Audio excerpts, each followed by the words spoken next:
हम एक मोटे आदमी को देखते हैं जो कि पैदल चल रहा होता है। फिर ये एक स्टैचू के सामने रुककर सूसू करने लगता है। इसी स्टैचू के पीछे से रोशनी आती है। ये देखकर ये मोटा आदमी डर जाता है और हम देखते हैं कि ये रोशनी एक रूम से आ रही है जो कि प्रोफेसर जोसेफ का रूम होता है। प्रोफेसर जोसेफ मरे हुए जानदारों को जिंदा करने का तरीका ढूंढ रहा होता है और ये इस तरीके में कामयाब भी हो जाता है क्योंकि एक डायनासोर के अंडे से बच्चा निकल आता है, वो भी कई हजार साल बाद। साथ ही हम देखते हैं कि प्रोफेसर इस डायनासोर को कंट्रोल कर रहा होता है। ये डायनासोर टेरोडेक्टिल होता है। फिर ये डायनासोर उड़कर पूरे शहर में घूमने लगता है। एक कार दिखाई जाती है जिसमें कुछ लोग होते हैं, तो ये डायनासोर इस कार पर हमला करके इसको पानी में गिरा देता है और ये सारा मंजर वही मोटा आदमी देख लेता है। फिर हमें एक लड़का दिखाया जाता है, इसका नाम ज़बोर्स्की होता है। ये अडीले नाम की लड़की को खत लिख रहा होता है जो कि इस मूवी का मेन कैरेक्टर होती है। फिर हम अडीले को देखते हैं जो कि किसी की तलाश में डेजर्ट में घूम रही होती है। हमें बताया जाता है कि ये लड़की दिमाग से कम और दिल से ज्यादा सुनती है। अडीले ऊंट पर बैठकर कई किलोमीटर का सफर करके एक जगह पर पहुंच जाती है जहां अडीले की मुलाकात दो अरबियों से होती है। ये सब मिलकर एक मकबरे में आ जाते हैं और यहां हमें पता लगता है कि अडीले एक डॉक्टर मम्मी की तलाश में होती है जो फेरो 2 का जाती डॉक्टर होता था। अडीले जल्दी से इस डॉक्टर मम्मी के पास आ जाती है जहां बहुत सारा खजाना होता है। वो दोनों अरबी खजाना देखकर इसको समेटने लगते हैं और पागल से हो जाते हैं। अचानक से सोने का सांप एक अरबी को मार देता है और दूसरा अरबी नीचे चला जाता है क्योंकि ये सोना श्रापित होता है। अडीले इस डॉक्टर मम्मी को खोल कर देखती है, तभी पीछे से एक पागल प्रोफेसर आ जाता है जो कि अडीले को गन पॉइंट पर ले लेता है। लेकिन अडीले इसको एक किताब देती है जो कि प्रोफेसर जोसेफ की किताब होती है जिसमें मुर्दों को जिंदा करने का तरीका बताया जाता है। तो ये पागल प्रोफेसर बोलता है कि वो बुढ़ा खुद से ठीक नहीं चल सकता और मुर्दे जिंदा करेगा और इसके साथ ही ये अडीले को मारने का हुक्म दे देता है। लेकिन अडीले बहुत ही चालाकी से यहाँ से भागने लगती है और अपने साथ उसी डॉक्टर मम्मी को बाहर लेकर जाने लगती है। इस तरह अडीले कामयाबी से बाहर आ जाती है।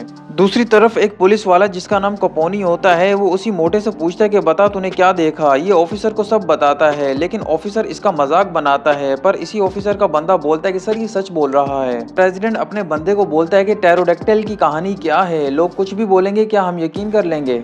तो अचानक से वही डायनासोर इसके सामने से उड़कर जाता है तो इसकी हवा टाइट हो जाती है। ये अपने होम मिनिस्टर को कॉल कर कहता है कि इस डायनासोर को सीरियस लेना होगा और इस तरह इस डायनासोर का केस ऑफिसर कपोनी को मिलता है। साथ ही कमिश्नर ऑफिसर कपोनी को बोलता है कि तुम्हारे पास 24 घंटे हैं इस केस के लिए।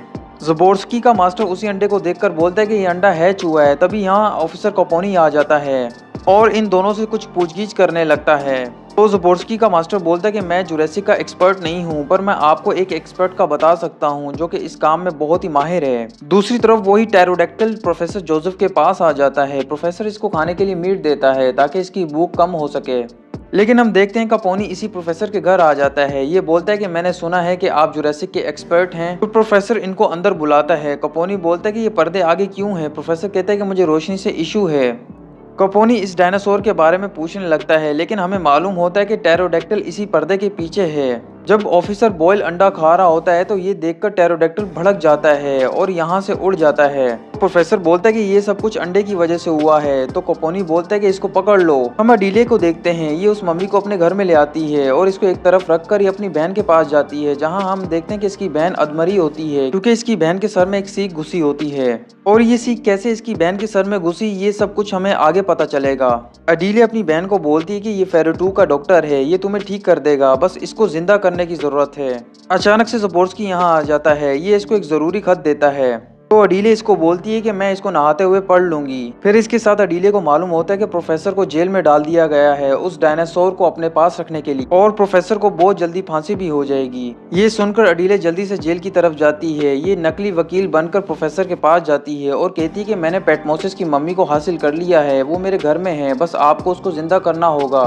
तो प्रोफेसर बोलता है कि लेकिन मुझे पहले यहाँ से निकलना होगा तभी ये काम हो सकता है। लेकिन इसी दौरान पुलिस वालों को पता लग जाता है कि अडीले असली वकील नहीं है और इसको जेल से बाहर निकाल देते हैं। दूसरी तरफ गवर्नमेंट ने मशहूर शिकारी को बुलाया होता है उस डायनासोर को मारने के लिए। दोबारा से हम अडीले को देखते हैं, ये खाना देने वाली बनकर जेल में आती है और जैसे ये प्रोफेसर के पास पहुंचती है तो पुलिस वालों को फिर से इसकी असलियत का पता लग जाता है। और इस तरह कई बार अडीले पकड़ी जाती है।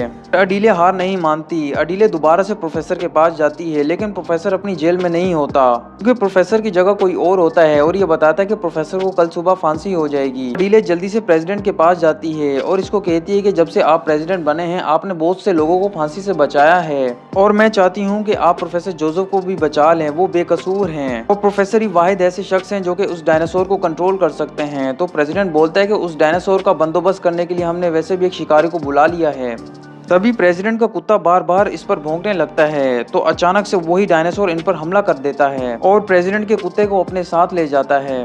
फिर हम देखते हैं कि ये डायनासोर इस कुत्ते को अपने नेस्ट में ले आता है। ज़बोर्स्की और इसका मास्टर ये सब देख रहे होते हैं। अडीले अपने घर में आ जाती है। ये बहुत ही मायूस होती है, तो ये नहाने के लिए चले जाती है। नहाते वक्त ये ज़बोर्स्की का खत पढ़ती है, तो इसको पता लगता है कि टेरोडैक्टिल ने एक नेस्ट बनाया है, जो ज़बोर्स्की को पता होता है। अडीले टेरोडैक्टिल के पास आ जाती है, जहां ये देखती है कि वाकई टेरोडैक्टिल ने नेस्ट बनाया है और प्रेसिडेंट का कुत्ता भी बिल्कुल सही सलामत है। अचानक से अडीले को एक आइडिया आता है, तो ये इसको कंट्रोल करने लगती है। आखिर में ये इस टेरोडैक्टिल को कंट्रोल कर ही लेती है। फिर अडीले इस डायनासोर को उड़ाकर प्रोफेसर की फांसी वाली जगह पर आ जाती है और ये प्रोफेसर को उड़ाकर ले जाती है। इस तरह अडीले और प्रोफेसर इस टेरोडैक्टिल की जगह पर आ जाते हैं। अचानक से यहाँ वही शिकारी भी आ जाता है और ये टेरोडैक्टिल को शूट कर देता है, जिसकी वजह से प्रोफेसर और टेरोडैक्टिल दोनों जख्मी हो जाते हैं, क्योंकि इन दोनों की जान एक दूसरे में होती है।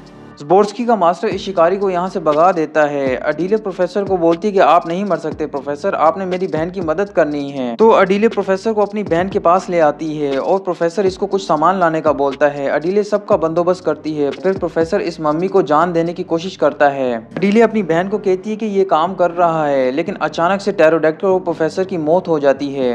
ये देखकर अडीले बहुत ज्यादा रोने लगती है। पर हम देखते हैं कि पेटमोसिस की मम्मी जिंदा हो जाती है और ये अलमारी से बाहर आकर बोलती है कि बहुत दुख की बात है, ये तो पहले से ही मर गया है। अडीले इस मम्मी को बोलती है कि आप मेरी बहन को ठीक कर दें प्लीज। तो मम्मी बोलती है कि मैं तो न्यूक्लियर फिजिसिस्ट हूँ। फेरो का डॉक्टर तो उसके साथ दफन होता है। तो पेटमोसिस की मम्मी बोलती है कि तुम्हारी बहन को हुआ क्या है। अडीले बताती है कि टेनिस खेलने के दौरान मैं जोश में आ गई थी और बॉल मेरी बहन के सर पर लगी, वो नीचे गिर गई, लेकिन नीचे गिरने के दौरान इसके बालों वाली स्टिक इसके सर में घुस गई और तब से मेरी बहन ऐसी हो गई है। तो मम्मी कहती है कि सुनकर बहुत दुख हुआ और प्रोफेसर ने भी बहुत कमाल का काम किया और इन्होंने 2 किलोमीटर तक तमाम मुर्दों को जिंदा कर दिया होगा।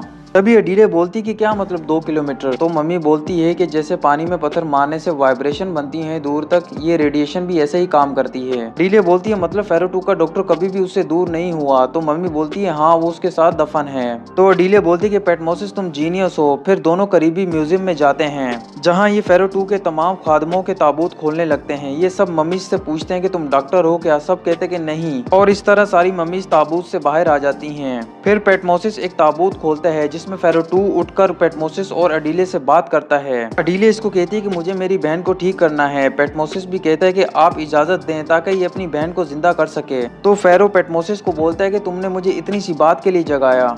पर अडीले फेरो को बोलती कि आप कई साल से सुकून की नींद सो रहे थे, पर मैं 5 साल से तकलीफ में हूँ। ये बात बोलकर अडीले रोने लगती है। तो फेरो अपने डॉक्टर को कहता है कि इसकी बहन को ठीक करो।